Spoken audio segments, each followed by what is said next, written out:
gözlerim hep kapıdadır yar. Kanayan şu yarama gelip de bir melhem ol, bizim bu dargınlık bitsin yar. Kanayan şu yarama gelip de bir melhem ol, bizim bu dargınlık bitsin yar.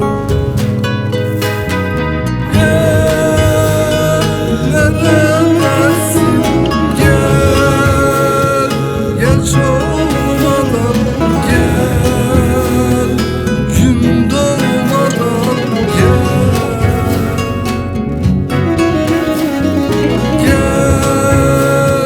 bizim olsun gel, yüzün gülsün gel, canım canım olsun.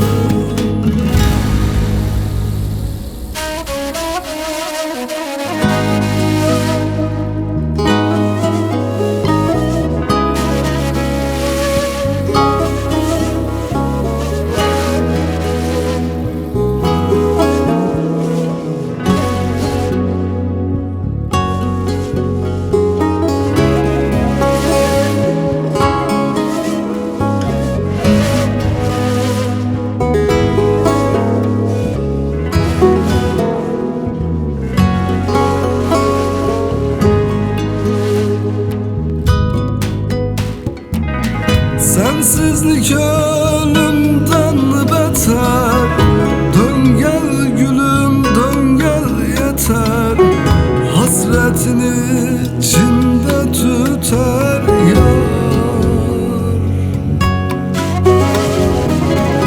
Aldığım nefesimsin, yaşama sebebimsin, dön de bu ayrılık bitsin yar.